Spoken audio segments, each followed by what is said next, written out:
the a-hole for replacing my daughter and not including her as a part of my new family? I have 4 daughters, Charlie 25 and Amy 21, and my stepdaughters Claudia 15 and Rose 17. I had a son Isaac who was Charlie's twin who passed away from leukemia when he was 19. When he was diagnosed at 14, there was a lot of medical bills to pay for Isaac's treatment, and I ended up working a lot to pay for his hospital bills.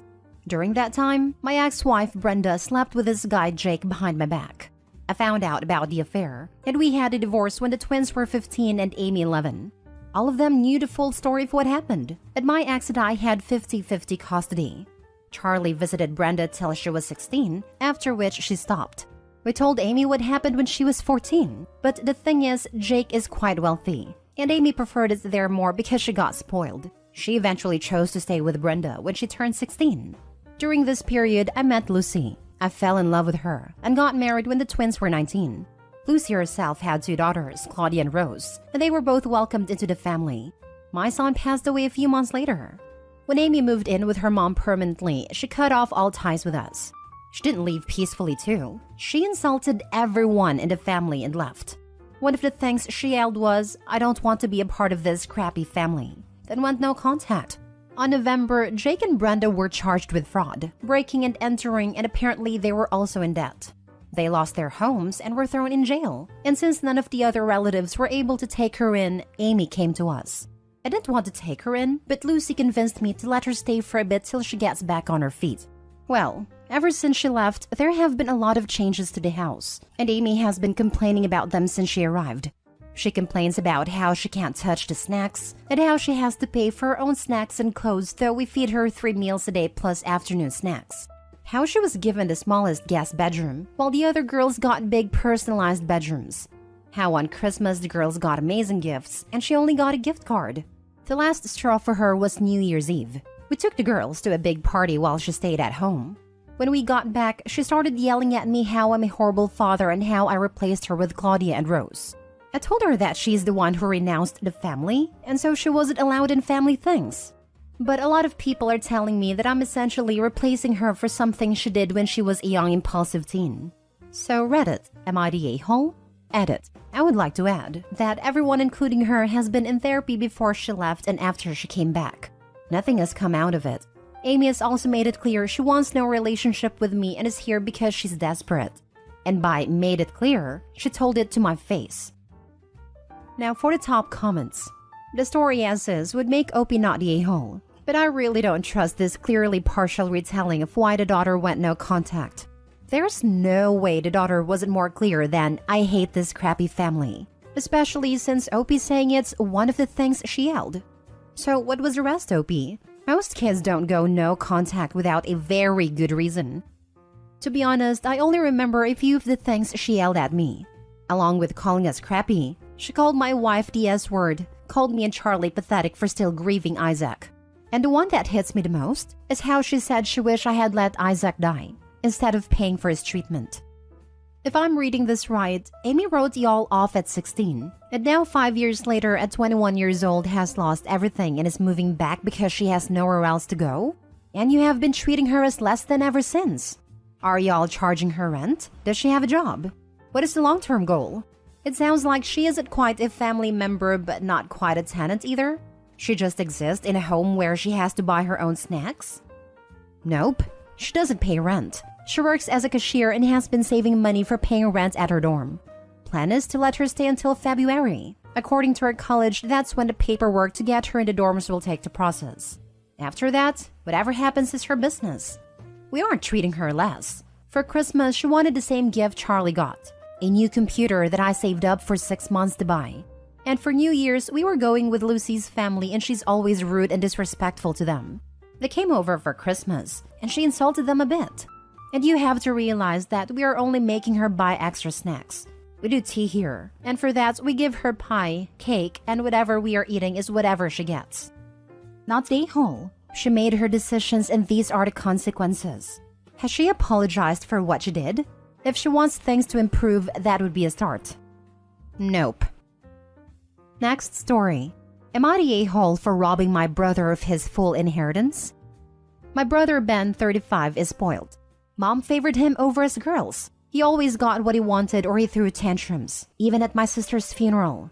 She was 16, Ben 14, and me 11. My dad has 2 brothers and 1 sister. When my uncle was 22, he came out as gay. My grandparents were shocked, but they loved and accepted him for who he was. My dad married my mom and with my uncle did lots together. So to us, he was the fun uncle. My aunt and other uncle married their partners, but they were always critical of my other uncle because of his life choices. My grandparents held a family together, but in 2016, they both died within 9 months of each other.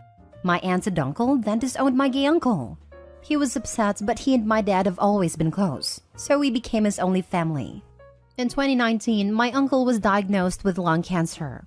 He rewrote his will and asked my brother to be executor because dad wasn't coping with him being sick.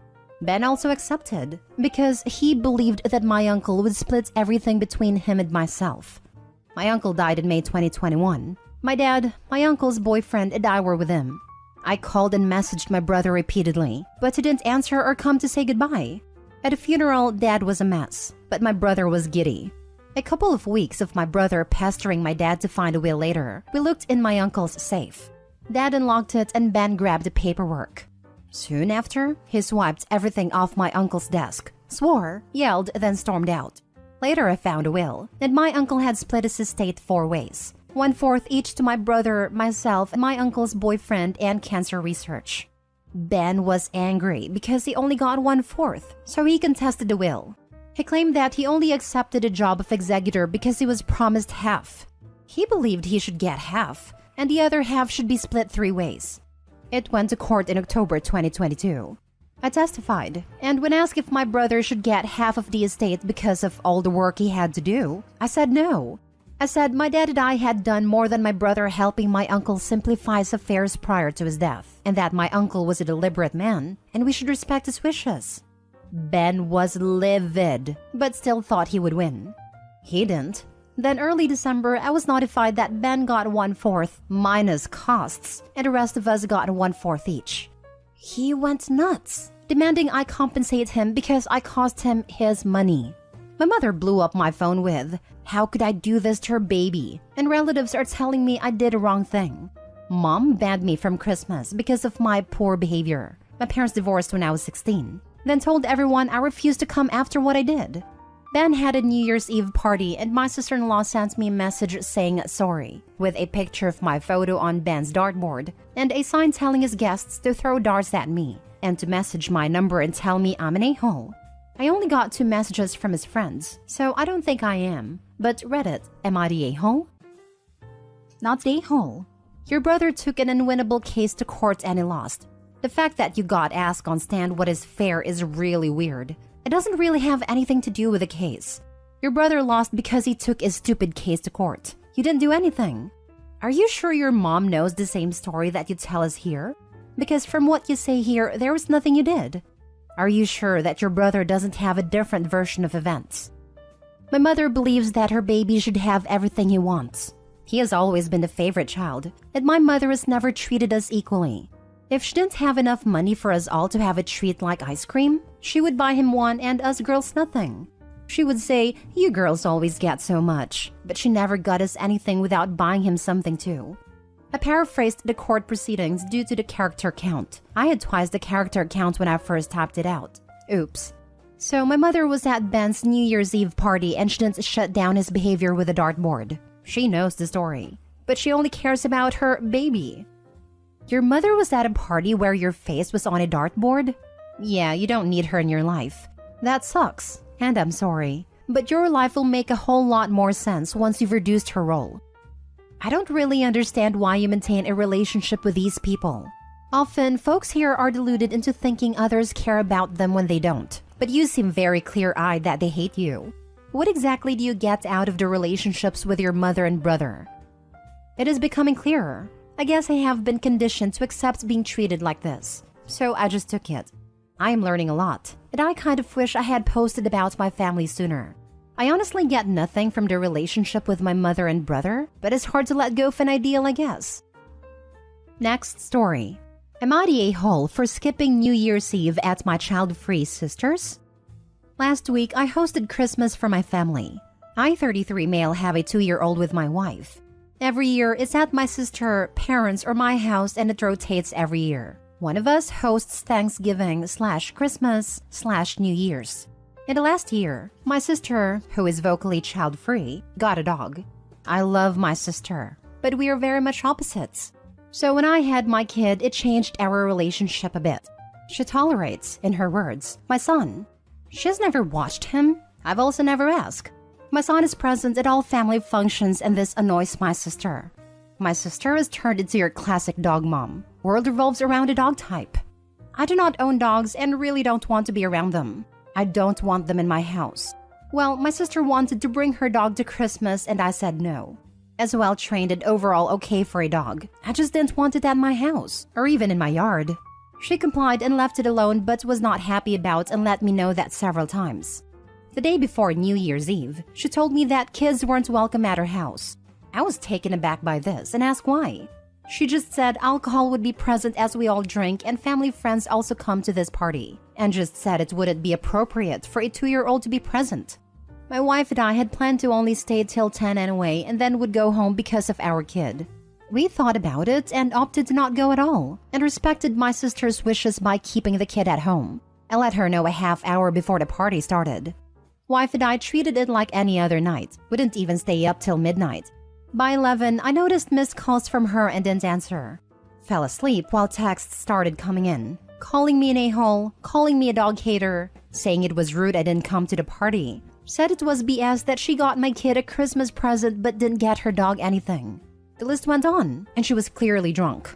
I tried to call her, she didn't answer, and got a text, "I'm not answering, a-hole." So am I the a-hole here?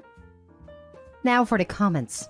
Said it was BS that she got my kid a Christmas present but didn't get her dog anything. I know this must have been super unpleasant to deal with, but it cracked me up. Your sister sounds difficult. Not the a-hole. This reminds me of a deleted post from the other day. A gal was 4 months preggo and was mad her mother-in-law didn't get her unborn child a Christmas gift and went off. Difficult, entitled, arduous is the sister, and it's all sad yet oddly funny in a warped Reddit way. Opie not the a-hole. Yeah, crazy. My comment was along the lines of, but it's really difficult to shop for a fetus. Not the a-hole. I say this as a kid and a dog lover. She was testing you and wanted you to protest when she said that her nephew wasn't welcome. You didn't take the bait, and she ironically threw a toddler-sized tantrum. Good for you and your wife for not arguing, complying, and staying home. The only misstep is that you called her back. Should have just ignored it. I would leave it alone. This is a her problem, not a you problem. And no, you didn't need to get her dog a gift. I rolled my eyes at that one. Lol. I can't stand children and love dogs.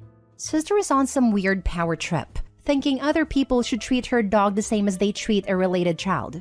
I bet the sister wanted an argument, because you don't spam messages at someone during a party, unless you care more about the arguments you are causing than having fun.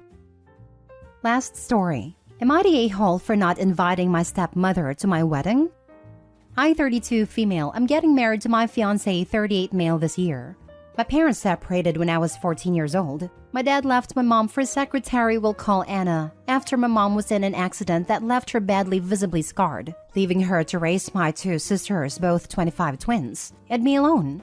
This completely devastated my mom and she was depressed for a long time. She's okay now, but she's never completely recovered. I'm the oldest child by a long stretch, and I was basically left to raise my sisters and look after my mom for a lot of my teenage years. I was very, very angry for a long time, and I refused to see my dad until I was in my mid-20s. However, both my younger sisters were slightly too young to grasp what happened and continued to visit him on the weekends. They bonded a lot better with Anna than I did, and in many ways, she was like a mom to them. She introduced them to a lot of female things, like makeup and fashion, because my mom's scarring meant she didn't feel comfortable with that kind of thing. I started speaking to my dad again about 7 years ago, and we now have an okay relationship. I understand a lot better at this age that love isn't easy, and you can't help who you fall for. I'm also on reasonable terms with his wife, who has tried extremely hard to bond with me since I was a teenager. My mom has never fully recovered from what happened and never found anyone else. She can just about stand being in the same room as my dad without crying nowadays, but she absolutely cannot see his wife. She's not cruel or dramatic about this. She just politely declines invitations to events if she knows Anna will be present. For previous events like graduations, Anna has always declined the invite, saying she doesn't want to put my mom in an uncomfortable position and pushed my dad to go alone. However, with my wedding, things haven't exactly gone like that. I tried to be as nice as I could about it, and I invited Anna out for a meal and told her that I was sorry, but that it was important to me to have my mom at my wedding than her, so I was going to have to ask her not to come to the wedding. Anna said that she understood, that she expected it, and that I needed to do what's best for my mom. My dad, on the other hand, became extremely angry at me when he heard. He called me up and essentially said if she's not coming, then he's not. Both my sisters have found out about this, and they're extremely upset with me too, and are also threatening not to come. I'm not sure if I'm the a-hole here. This is a tough one. Your father abandoned all of you, and it was you and your mother who bore the brunt of the consequences of his actions. Suddenly having to raise 3 girls on her own must have been scary and stressful for your mom, and you had to take on that stress as well, caring for your sisters and helping your mom through all of that difficulty. Meanwhile, your father got to go and start a brand new life with his secretary and got to be the fun weekend dad to your younger sisters when it was convenient for him. I see comments on here telling you that you and your mother need to get over the past, but the fact that you both still carry a lot of that weight from the past with you shows how heavy it all truly was for you. Honestly, you don't owe your father a thing. You have been graceful with both he and his wife, and for them to demand that you place their attendance at your wedding above your mother's is out of line. It's your wedding. If you don't want people there that stir up difficult and painful emotions for you and your mother, then you have every right to not invite them. You have not been unkind to either of them, and you've handled this in a very gentle and civil way. You are not obligated to accommodate them any more than you already have. Not the a-hole. Update. Thanks all. Your comments have made me see sense. I'm going to take my dad up on his offer not to come and let my sisters know they're welcome not to either. My mom's my best friend. She's been there for me my entire life, even through her own misery. If no one else comes, but she's there, I'll be happy. Update 2. Called my dad. Tried to appease/diffuse the situation by apologizing. Tried to explain that I understand his point of view, and that I respect his relationship, but that I can't ask mom to go through that, and that it would spoil the day for me knowing the pain she'd be going through. Ask him if he'd consider doing something just the 4 of us. Him, Anna, me, fiancé, or maybe the 6 of us with my sisters. A nice dinner somewhere, paid for by my fiancé and I, so we can celebrate our union together. He hung up the phone. So there you go. That's my dad.